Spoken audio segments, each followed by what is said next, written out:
क्या प्रेमानंद की लोकप्रियता खटक रही? क्या अवध के संत ब्रज के संत के खिलाफ हैं? आखिर क्यों जगत गुरु रामभद्राचार्य ने उठाए हैं सवाल? देश भर में बड़ा बवाल तो क्या बैकफुट पर आ गए शंकराचार्य? अविमुक्तेश्वरानंद ने क्यों नहीं लिया शंकराचार्य का पक्ष? बढ़ती प्रेमानंद की लोकप्रियता सनातन के लिए क्या खतरा है?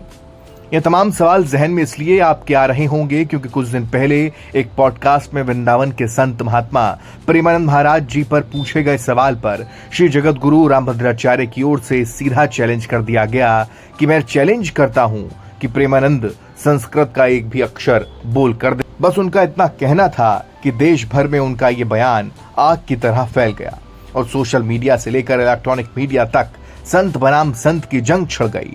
विवाद जब गरमाया तो फिर महाराज जी ने बताया कि मेरा मतलब वो नहीं था।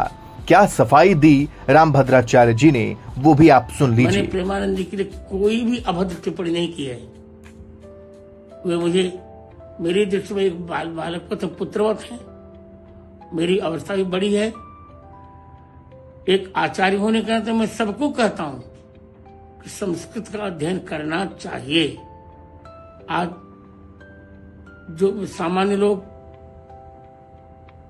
चोला पहन करके वक्तव्य दे रहे हैं जिनको एक अक्षर आता जाता नहीं।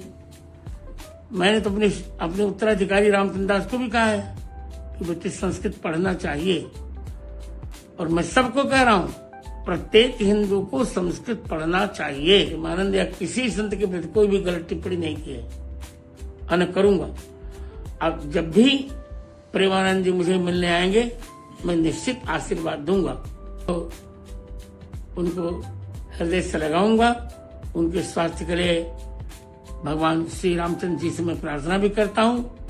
सुना आपने, अब बोल रहे हैं कि वो तो उनके बालक की तरह हैं और इसलिए उन्होंने ऐसा कहा है।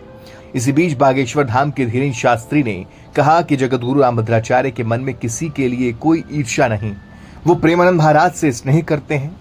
उन्होंने कहा है कि जो लोग सोशल मीडिया पर तरह तरह की बयानबाजी कर रहे हैं, दो संतों को लड़ाना वो चाहते हैं। दोनों अपनी अपनी जगह वंदनीय है। तुलसी पीठाधीश्वर ने स्पष्ट रूप से कहा है कि प्रेमानंद महाराज के लिए हमारे मन में किंचित मात्र भी ईर्ष्या नहीं।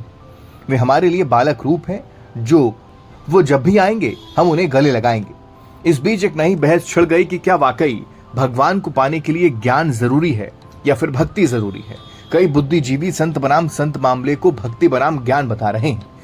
अब जरा एक वीडियो आप भी देख लीजिए और खुद तय कीजिए कि क्या प्रेमानंद महाराज की तरह किसी संत ने ऐसा पहले कभी किया है। हर संत महात्मा को वो प्रणाम करते हैं और जहां वो बैठते हैं वहीं पर उन संतों को भी बैठाते हैं। फिर भी प्रेमानंद महाराज पर विवाद खड़ा होना कई सवालों को जन्म देता है और हमारे सनातन को कमजोर भी करता है। आप इसको लेकर क्या सोच रहे हैं? क्या रामभद्राचार्य की ओर से जो कहा गया वो ठीक था या फिर जो सफाई उन्होंने दी अब वो ठीक है? इस पर नई बहस नहीं होनी चाहिए। जो भी आपकी राय है जरूर बताएं।